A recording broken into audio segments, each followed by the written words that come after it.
벌써 2월입니다. 작년 1월이 엊그제 같은데 말이죠.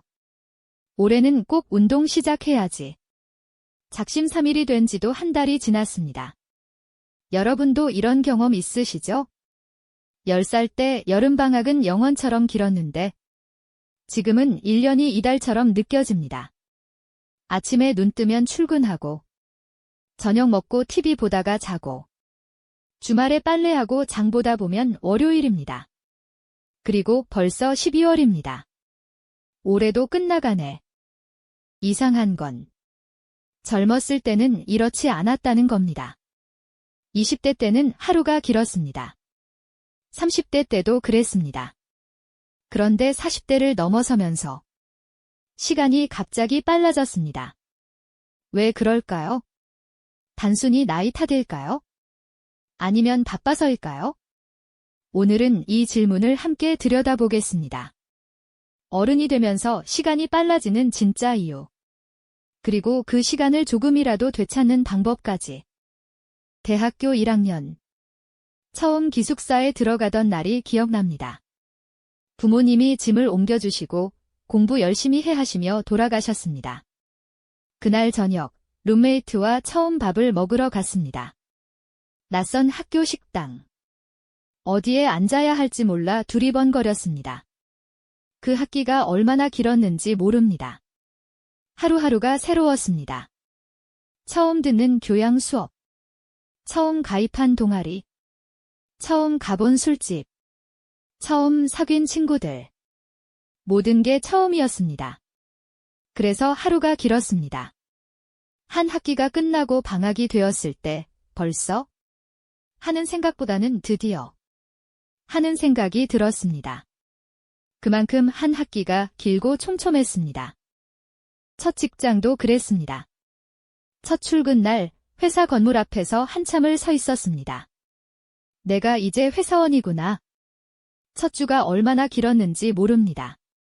업무 시스템도 배워야 하고 사람 이름도 외워야 하고 점심 먹을 곳도 찾아야 했습니다. 퇴근하면 녹초가 되었습니다. 하지만 시간이 천천히 갔습니다. 주말이 되면 친구들을 만나 맥주를 마셨습니다. 회사 생활 어때? 힘들긴 한데 배울 게 많아. 그렇게 20대는 흘러갔습니다. 느리게, 촘촘하게 30대가 되었습니다. 이제 회사 생활이 익숙해졌습니다. 출근길도 익숙합니다. 같은 지하철, 같은 자리, 같은 사람들. 업무도 익숙합니다. 이메일 확인하고 회의 들어가고 보고서 쓰고 퇴근합니다. 처음엔 어색했던 루틴이 이제는 자동으로 돌아갑니다. 결혼도 했습니다. 아이도 생겼습니다. 육아는 정신없습니다.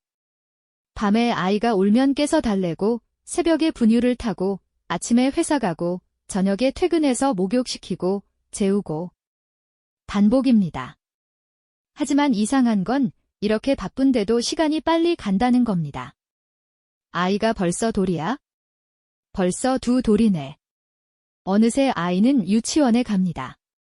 벌써 20대 때는 하루가 길었는데 30대는 한 달이 일주일처럼 느껴집니다. 왜 그럴까요? 바빠서일까요? 하지만 20대 때도 바빴습니다. 다른 게 있습니다. 20대 때는 매일이 새로웠습니다. 30대는 매일이 비슷합니다. 같은 아침, 같은 출근길, 같은 업무, 같은 저녁, 반복되는 일상. 그리고 어느새 35살이 되었습니다. 벌써 30대 중반이네. 40대가 되었습니다. 아이는 초등학생이 되었습니다. 벌써 초등학생이야. 부장이 되었습니다. 이제 신입사원을 가르칩니다. 이렇게 하는 거야? 신입사원을 보면 신기합니다. 나도 저랬나? 20년 전 첫 출근 날. 회사 건물 앞에서 떨던 모습이 떠오릅니다. 그런데 20년이 10년처럼 느껴집니다. 주말도 그렇습니다. 아이 학원 데려다주고, 장 보고, 빨래하고, 청소하고. 일요일 저녁이 되면 벌써 주말이 끝났네. 1년도 그렇습니다. 1월이 어제 같은데 벌써 12월입니다. 올해도 끝나가네. 무엇을 했나 돌아보면 기억이 잘 안 나. 회사 갔다 왔고, 주말에 가족과 시간 보냈고, 명절에 고향 다녀왔고, 그게 다입니다. 특별한 일이 없었습니다. 기억에 남는 일이 없었습니다. 그래서 시간이 빨리 간 것 같습니다. 50대가 되었습니다. 아이는 고등학생입니다. 벌써. 엊그제 유치원 가던 아이가 벌써 고3이야? 믿기지 않습니다. 회사에서는 임원을 준비합니다. 아니면 명예퇴직을 준비합니다. 어느 쪽이든 시간이 없습니다. 퇴근하면 소파에 앉아 TV를 봅니다. 뉴스와 드라마를 봅니다. 어느새 11시입니다. 자야지. 주말에는 피곤해서 늦잠을 잡니다. 일어나면 점심시간입니다. 점심 먹고 잠깐 누웠다가 일어나면 저녁입니다. 주말이 벌써 끝났네. 1년은 더 빠릅니다. 50대 초반이 엊그제 같은데 벌써 50대 중반입니다. 시간이 너무 빨라. 은퇴가 보입니다. 아이의 대학 졸업도 보입니다. 결혼도 보입니다. 인생의 후반부가 시작되었습니다. 그런데 시간은 더 빨라집니다. 남은 시간이 얼마나 될까? 이제는 시간이 아깝습니다. 하지만 어떻게 써야 할지 모르겠습니다. 그냥 흘러갑니다. 빠르게. 왜 이렇게 시간이 빨리 갈까요? 과학자들은 이 질문을 오랫동안 연구했습니다. 그리고 몇 가지 이유를 찾아냈습니다. 첫째, 뇌가 새로운 것을 기억하지 않기 때문입니다. 신경과학 연구에 따르면 나이가 들수록 뇌의 신경상태 전환이 감소합니다. 젊은 뇌는 새로운 자극을 빠르게 구분해 세밀하게 기록합니다. 하지만 나이 든 뇌는 비슷한 자극을 묶어 저장합니다. 초고화질 영상이 사진 몇 장으로 압축되는 것과 같습니다. 10대의 하루는 수백 개의 서로 다른 장면으로 채워집니다. 하지만 50대의 하루는 단 몇 장면만으로 기록됩니다. 이렇게 기억이 압축되면 시간이 짧게 느껴질 수밖에 없습니다. 독일 심리학자 마르크 비트만 연구팀은 14세부터 94세까지 사람들에게 물었습니다. 지난 10년을 얼마나 빠르게 느꼈습니까? 40세 이상 응답자 대부분이 한순간 같았다고 답했습니다. 특히 50세 이상은 한 명도 빠짐없이 지난 10년이 빠르게 지나갔다고 응답했습니다. 연구진은 그 이유를 사건의 밀도에서 찾았습니다. 어릴 때는 공원을 걷는 동안 매우 다채로운 경험을 합니다. 눈 덮인 나무를 난생 처음 봅니다. 얼어붙은 호수도 처음 봅니다. 모든 게 새롭기 때문에 각각 별개의 기억으로 저장됩니다. 하지만 어른에게는 공원을 걷는 일이 새롭지 않습니다. 특별히 인상 깊은 장면이 없기 때문에 공원 산책이라는 하나의 기억 덩어리가 됩니다. 기억을 단순화하면 시간이 금방 흘러간 것처럼 느껴집니다. 둘째, 시간의 상대성 때문입니다. 영국 베스대학교의 수리생물학 교수 크리스티안 예이츠는 마음 시간을 대수비례 함수로 설명합니다. 우리가 감지하는 시간은 우리가 이미 살았던 기간의 비율에 좌우된다는 것입니다. 10살 아이에게 1년은 자신의 삶의 10%입니다. 20살 청년에게 1년은 자신의 삶의 5%입니다. 50살 어른에게 1년은 자신의 삶의 2%입니다. 같은 1년이지만 느껴지는 무게가 다릅니다. 프랑스 철학자 앙리 베르그송은 이렇게 말했습니다. 시간은 객관적으로 흐르는 것이 아니라 우리가 경험하는 방식에 따라 달라진다. 진정한 시간은 시계가 아니라 의식 속에 있다. 이 말을 일상의 언어로 풀면 이렇습니다. 시계는 똑같이 똑딱거립니다. 하지만 우리가 느끼는 시간은 다릅니다. 재미있는 영화를 볼 때는 2시간이 30분처럼 느껴집니다. 지루한 회의를 할 때는 30분이 2시간처럼 느껴집니다. 시간은 객관적이지 않습니다. 주관적입니다. 그리고 나이가 들수록 우리의 주관적 시간은 빨라집니다. 왜냐하면 우리가 살아온 시간이 많기 때문입니다. 셋째, 도파민 분비가 줄어들기 때문입니다. 피터 맹건 심리학 교수는 연구했습니다. 20대부터 60대까지 연령별 실험 참가자들에게 눈을 감고 마음속으로 3분을 재보도록 했습니다. 결과는 놀라웠습니다. 20대는 평균 3분 3초의 스톱워치를 멈췄습니다. 하지만 60대는 3분 40초의 스톱워치를 멈췄습니다. 노인들은 자신의 생각보다 시간이 22% 빨리 흘러갔습니다. 왜 그럴까요? 중뇌 흑질 영역에 있는 도파민 때문입니다. 도파민이 많이 분비될수록 생체 시계가 빠르게 돌아갑니다. 하지만 나이가 들수록 체내에 분비되는 도파민의 양이 줄어듭니다. 그래서 뇌 안에서 신경세포들의 정보 처리 속도가 느려집니다. 정보 처리 속도가 느려진다는 것은 동영상에 비유하면 1초에 10개만 샘플링한다는 뜻입니다. 넷째, 루틴이 생기기 때문입니다. 미국 심리학자 윌리엄 제임스는 이렇게 말했습니다. 습관은 인생의 거대한 플라이휠이다. 습관이 우리를 편안하게 하지만 동시에 시간을 압축한다. 이 말을 일상의 언어로 풀면 이렇습니다. 습관은 좋습니다.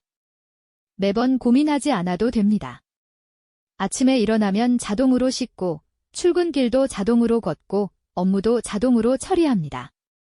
하지만 그 대가가 있습니다. 시간입니다. 루틴이 생기면 하루는 출근, 업무, 퇴근, 잠으로 단순화됩니다.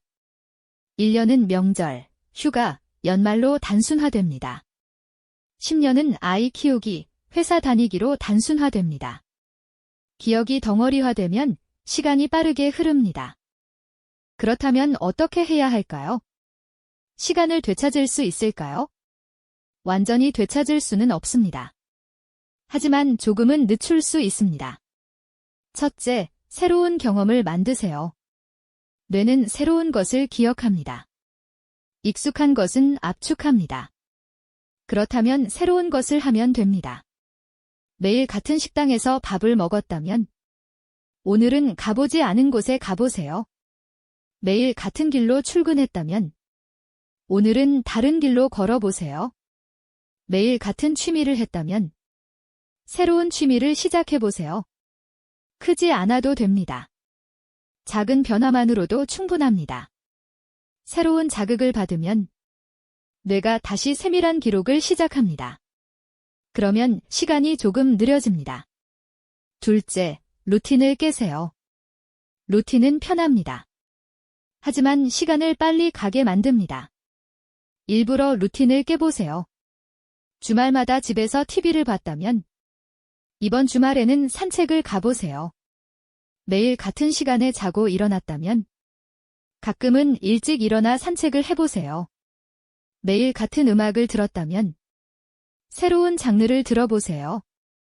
루틴을 깨면 뇌가 깨어납니다. 그리고 시간이 조금 느려집니다. 셋째, 의식적으로 기억을 남기세요. 하루를 살면서 이 순간을 기억하자고 의식적으로 생각해보세요. 아침에 커피를 마실 때 이 커피 향을 기억하자. 점심을 먹을 때 이 음식 맛을 기억하자. 퇴근길을 걸을 때 이 하늘 색을 기억하자. 의식적으로 기억하려고 하면 뇌가 그 순간을 기록합니다. 기록된 순간이 많아지면 하루가 촘촘해집니다. 그리고 시간이 조금 느려집니다. 넷째, 몰입하는 시간을 가지세요. 심리학자 미하이 칙센트미하이는 몰입을 연구했습니다. 몰입할 때는 시간이 빠르게 갑니다. 하지만 나중에 돌아보면 그 시간이 가장 길고 풍성하게 느껴집니다. 왜냐하면 몰입할 때 뇌가 엄청나게 많은 것을 기록하기 때문입니다. 취미든 일이든 사람과의 대화든 무엇이든 좋습니다. 몰입할 수 있는 시간을 만드세요. 그러면 그 시간은 당신의 기억에 길고 깊게 남을 것입니다. 시간은 빠르게 갑니다. 특히 어른이 될수록. 하지만 그건 시간 탓이 아닙니다. 우리 탓입니다. 우리가 새로운 것을 하지 않아서, 루틴에 갇혀 살아서, 의식하지 않고 살아서, 몰입하지 않고 살아서. 시간이 빠르게 간 것입니다. 하지만 이제 알았습니다. 무엇을 해야 하는지. 새로운 것을 하고, 루틴을 깨고, 의식적으로 살고, 몰입하면 됩니다. 그러면 시간은 조금 느려질 것입니다. 완전히 멈출 수는 없습니다. 하지만 조금은 늦출 수 있습니다. 그리고 그 조금이 당신의 삶을 더 풍성하게 만들 것입니다.